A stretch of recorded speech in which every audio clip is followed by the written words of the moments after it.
연방정부의 셧다운 위기가 또 가까워지고 있습니다. 예산안을 둘러싼 여야 간의 견해차로 정치적 혼돈이 이어지고 있습니다. 국세청이 2024년도에 과세소득 및 표준공제액을 상향 조정했습니다. 에릭 애덤스 뉴욕시장이 선거자금 불법 모금 의혹과 관련해 연방수사당국의 조사를 받고 있습니다. 샌프란시스코에서 열리는 아시아 태평양 경제협력체 회의로 인한 도로 통제가 주민들의 일상에 큰 영향을 미치고 있습니다. 몬델리즈 인터내셔널이 제조하는 오레오 제품이 슈링크플레이션 의혹을 받으면서 소비자들 사이에서 논란이 되고 있습니다. 이상은 이 시각 주요 뉴스입니다. 시청자 여러분 안녕하십니까? KBN 뉴스입니다. 연방정부의 셧다운 위기가 또 가까워지고 있습니다. 연방정부는 오는 17일까지 새로운 예산안을 통과시켜야 하지만 예산안을 둘러싼 여야 간의 견해차로 정치적 혼돈이 이어지고 있습니다. 보도에 오동윤 기자입니다. 2024 회계연도는 이미 지난달 1일 시작됐습니다. 여야가 합의한 임시 예산안 적용 기간은 오는 17일 종료되기 때문에 그때까지 후속 예산안이 의회를 통과하지 못하면 연방정부의 셧다운을 피할 수가 없습니다. 이런 상황에 공화당 소속 마이크 존슨 하원 의장은 내년 2월까지 사용할 또 하나의 임시 예산안을 제안했습니다. 이 안은 부처별로 예산 소진 시기를 다르게 하는 것을 특징으로 합니다. 예를 들어 보훈, 교통, 농업 등의 부처는 내년 1월 19일까지 필요한 예산을, 국방부와 국무부는 2월 2일까지 필요한 예산을 책정하는 방식입니다. 하지만 이 제안에 백악관은 강하게 반발했고 일부 공화당 내 강경파의 반대에도 직면했습니다. 또 예산안이 하원 다수당인 공화당에 의해 통과된다고 하더라도 상원에서는 민주당의 반대로 인해 통과가 어려울 것으로 보입니다. 하지만 민주당과 공화당 간의 협상 가능성이 열려 있다는 견해도 있습니다. 특히 이스라엘과 우크라이나에 대한 지원 예산안 등 논쟁적인 내용들이 제외됐고 시급성이 큰 국방 예산을 적용 기간이 긴 제2단계 범주에 넣었기 때문입니다. 한편 다시 찾아온 셧다운 위기는 미국 경제에도 그림자를 들이우고 있습니다. 국제신용평가사 무디스는 10일 미국의 국가 신용등급을 최고 등급인 AAA로 유지하되 등급 전망을 안정적에서 부정적으로 조정했는데 무디스는 이런 조치의 근거로 의회 내 정치 양극화를 거론했습니다. KBN 뉴스 오동윤입니다. 최근 높은 물가 상승률과 임금 상승을 반영하기 위해서 국세청이 2024년도에 과세 소득 및 표준 공제액을 상향 조정했습니다. 국세청은 매년 물가 인상을 고려해 소득세율 구간과 표준 공제액을 조정하고 있습니다. 이에 따라 국세청은 지난 9일 2024년 과세 소득 및 표준 공제를 상향했다고 발표했습니다. 다만 올해 인상폭은 인플레이션 둔화에 따라 지난해보다는 다소 낮은 수준으로 설정됐습니다. 특히 주목할 만한 변화는 독신 보고자의 세율 10% 과세소득 기준이 2023년에 0달러에서 11,000달러 사이에서 0달러에서 11,600달러 사이로 증가했다는 점입니다. 올해 인상폭인 725달러보다는 125달러 적습니다. 부부 공동보고자의 경우 22% 세율 구간 기준 소득이 89,450달러부터 19750달러 사이에서 94,300달러 초과 201,050달러까지로 4,850달러 증액됐습니다. 가장 주목할 만한 증가는 개인소득 최고 세율인 37% 구간에서 나타났습니다. 부부 공동보고자의 경우 이 구간의 기준소득이 전년 대비 무려 37,450달러나 증가해 731,200달러가 됐습니다. 독신 보고자의 경우에도 37% 세율 구간의 기준소득이 578,125달러에서 609,350달러로 대폭 상승했습니다. 또한 많은 납세자가 활용하는 표준 공제액도 상당히 증가했습니다. 독신의 경우 올해 13,850달러에서 2024년에는 14,600달러로 부부 공동보고자는 29,200달러로 각각 상향 조정됐습니다. 에릭 애덤스 뉴욕시장이 선거자금 불법 모금 의혹과 관련해 연방수사당국의 조사를 받고 있습니다. 특히 2021년 튀르키예 총영사관의 신축 빌딩 사용 허가와 관련해 당시 후보였던 애덤스 시장이 모종의 개입을 했는지 여부가 문제되고 있습니다. 뉴욕타임즈는 2021년 여름 뉴욕 시장 선거 당시 민주당 후보였던 애덤스 시장이 당시 브루클린 보로장으로서 맨하튼에 위치한 튀르키예 총영사관 신축 빌딩의 사용 허가에 개입했을 가능성이 제기됐다고 보도했습니다. 보도에 따르면 애덤스는 당시 뉴욕시 소방국장에게 전화해 해당 건물에 대해 최소 임시 사용 허가를 내달라고 요청했습니다.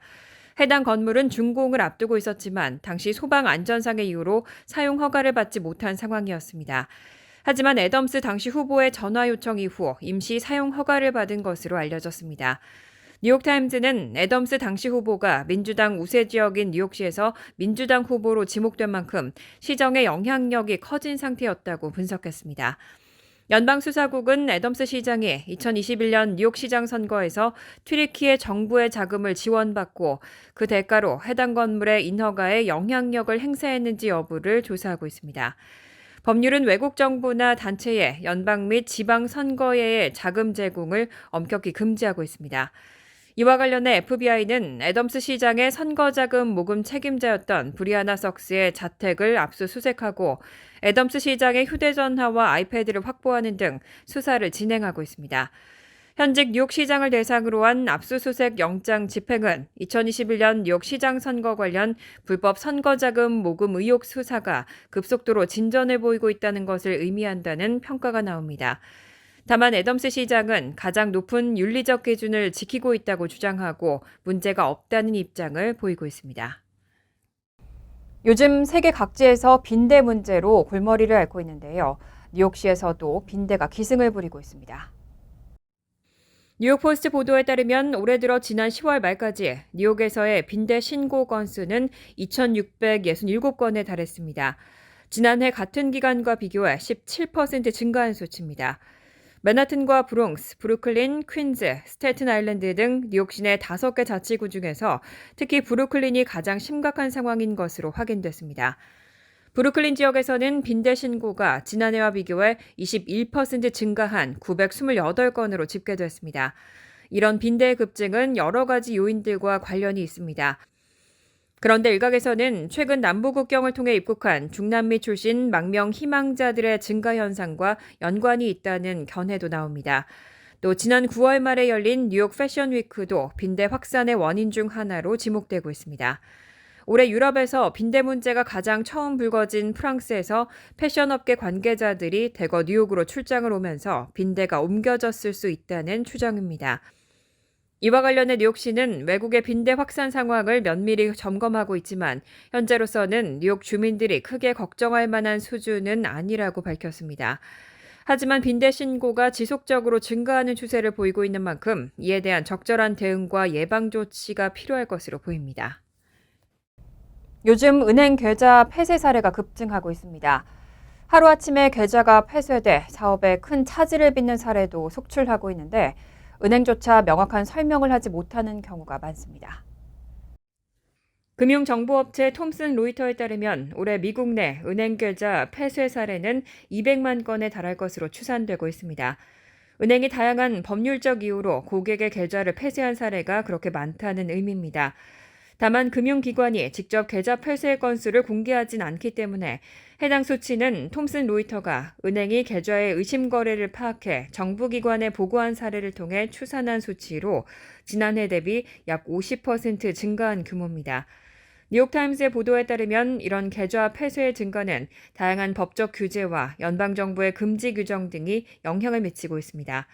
채무 상환 불이행 등 직접적인 이유 외에도 금융당국의 복합적인 규제가 영향을 미친다는 분석입니다.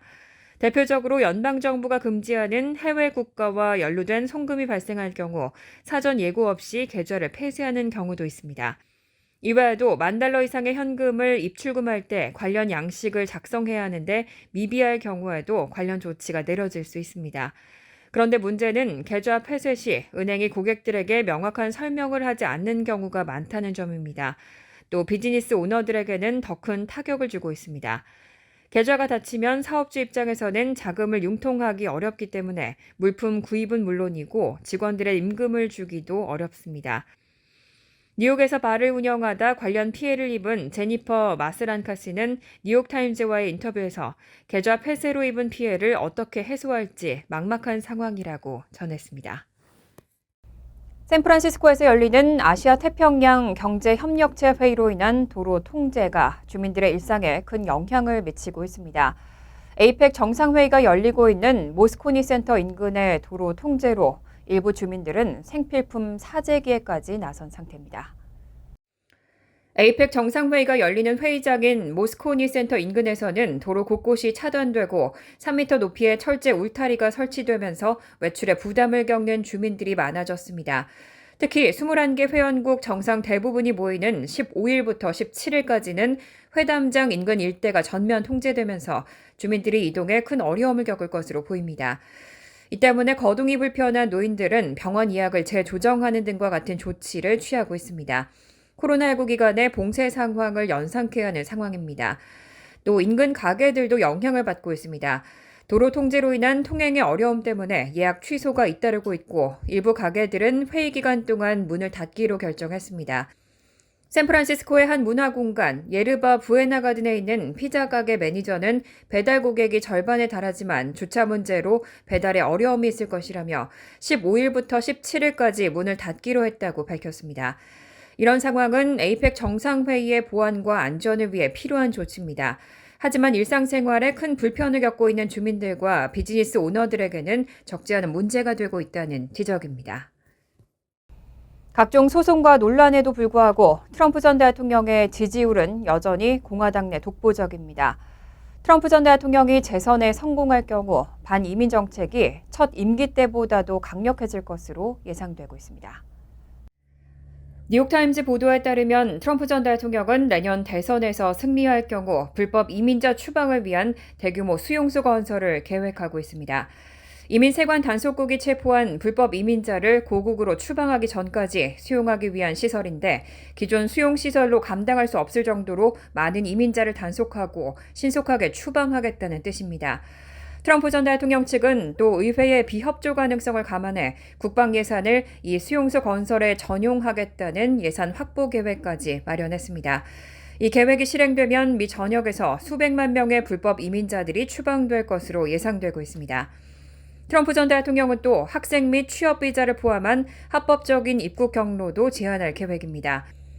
특히 비자 신청 시 미국의 위협적인 사상이나 태도를 지닌 경우를 적발하기 위해 검사를 강화할 방침이고 반이스라엘 또는 친팔레스타인 운동을 펼친 유학생의 비자는 취소될 가능성도 제기되고 있습니다. 아울러 트럼프 전 대통령은 미국에서 출생한 불법 체류자의 자녀에게 시민권을 부여하지 않는 정책을 추진할 계획입니다. 이런 방침은 속지주의를 규정한 헌법과 배치되는 내용이지만 현재 연방대법원이 보수 성향으로 재편된 점을 고려하면 위헌 소송이 제기돼도 승산이 있다고 보고 있는 것으로 전해졌습니다. 대형 제과업체 몬델리즈 인터내셔널이 제조하는 오레오 제품이 슈링크플레이션 의혹을 받으면서 소비자들 사이에서 논란이 되고 있습니다. 월스트리트저널에 따르면 일부 소비자들은 오레오 제품, 특히 더블 스토프 오레오의 크림의 양이 감소했다며 항의하고 있습니다. 슈링크플레이션은 양이 줄어든다는 뜻의 슈링크와 물가 상승을 나타내는 인플레이션의 합성어입니다. 제품의 크기나 중량을 줄이거나 품질을 낮춰 간접적으로 가격 인상 효과를 노리는 기업 전략을 의미합니다. 최근 일부 오레오 소비자들은 제품 가운데 기본 오레오 제품보다 크림 양이 더 많게 출시된 더블 스토프 오레오 제품에 실제로는 훨씬 적은 양의 크림이 들어있다며 온라인상에서 항의를 이어가고 있습니다. 특히 이 과자의 크림 양에 관한 변화에 주목하면서 크림 부분이 더 이상 과자의 끝까지 닿지 않는다거나 포장지 사진과 비슷하지 않다는 불만을 제기하고 있습니다. 10만 명의 회원을 보유한 커뮤니티 사이트 레딧에서 일부 소비자들은 오레오 크림 양이 줄어든 것에 대해 한탄하며 이 문제가 언제부터 시작됐는지를 두고 논쟁을 벌이기도 했습니다. 이에 대해 몬델리즈는 최근 원자료 가격 상승에 대응하기 위해 다양한 전략을 시도했지만 제품에 큰 변화를 주진 않았다고 주장했습니다. 더크반 드풋 몬델리즈 CEO는 오레오 제품을 개선하기 위해 노력하고 있고 자사 브랜드를 모니터링하는 과정에서도 크림과 관련된 심각한 불만을 확인하지 못했다고 강조했습니다. 간추린 소식입니다. 연방 상원의원 선거 출마를 선언한 뉴저지 앤디 킴 연방 하원의원이 공식적인 선거 운동을 시작했습니다. 김 의원은 11일 오후 뉴저지주 펜소킨 소재 한 양조장에서 상원의원 선거 운동을 시작했습니다. 해당 장소는 그가 2018년 하원의원 선거에 출마 선언을 한 장소입니다. 김 의원은 SNS에 사람들은 변화에 준비가 돼 있고 새로운 지도력에 굶주려 있다면서 그 힘이 자신을 희망으로 가득 채웠고 자신은 이길 수 있다고 믿고 이길 것이라고 밝혔습니다. 미군 유럽 사령부는 어제 성명을 통해 훈련의 일환으로 이루어진 일상적인 공중 급유 작전 중 5명을 태운 미군 군용기가 사고로 인해 지난 10일 지중해에 추락했다며 탑승한 5명이 모두 사망했다고 밝혔습니다. 미군은 사고기의 기종과 사망들의 소속 등은 공식적으로 공개하지 않았고 원인을 조사 중이라고 덧붙였습니다. 바이든 대통령은 성명을 통해 훈련 중 숨진 5명의 미군에게 애도를 표한다며 군인들은 국민과 나라를 위해 목숨을 걸고 있다고 밝혔습니다. 워싱턴 포스트는 사고가 난 헬리콥터는 키프로스 남동부 해안에서 추락했고 현재 수색 및 구조 작전이 진행 중이라고 전했습니다. 주 샌프란시스코 총영사관 등에 따르면 샌프란시스코 한인회관이 최근 2년간의 리모델링 공사를 마쳤습니다. 이 건물이 지어진 지 100년 만이자 1987년 한인회가 이 건물을 매입한 지 36년 만입니다. 유대인 사원이었던 폐쇄형 구조의 건물은 현대식 디자인의 개방형으로 확 바뀌었고 곳곳에 있던 벽을 없애 공간 활용도도 높였습니다. 기업과 단체의 네트워킹 행사나 결혼식을 위한 대강당이 마련됐고 도산 안창호 선생 등 독립운동가들의 활동을 담은 역사 박물관이 들어섰습니다. 이번 리모델링을 위해 총 360만 달러가 모금됐습니다. 컬럼비아 대학교가 지난 10일 친팔레스타인 지지 시위를 주도한 학생 단체 2곳의 활동을 중단시켰습니다. 컬럼비아대는 팔레스타인의 정의를 위한 학생회와 평화를 위한 유대인의 목소리가 가을 학기 동안 정학 처분을 받을 것이라고 밝혔습니다. 대학 측은 성명에서 이번 결정은 두 단체가 캠퍼스 행사 개최와 관련한 대학 정책을 거듭 위반하고 9일 오후 경고에도 불구하고 위협적인 수사와 협박이 포함된 허가받지 않은 행사를 진행해 이 같은 결정이 내려졌다고 설명했습니다. 컬럼비아대는 두 단체가 캠퍼스 규정을 준수할 의사가 있음을 보여줘야만 정학 처분이 해제될 것이라고 덧붙였습니다. 환율과 증권 소식입니다.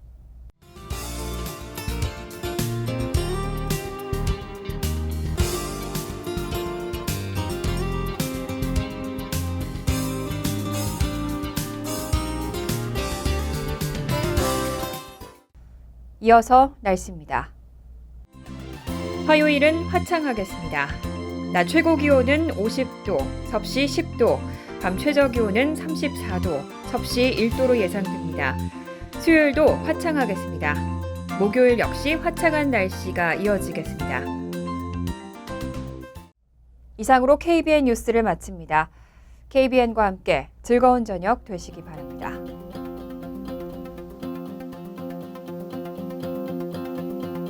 미 동부 최대 한인방송 KBN이 제작하는 KBN 뉴스는 웹사이트 mykbn.com 그리고 유튜브와 페이스북에서 다시 보실 수 있습니다. 좋아요, 구독, 알림 설정은 뉴스 제작에 큰 도움이 됩니다.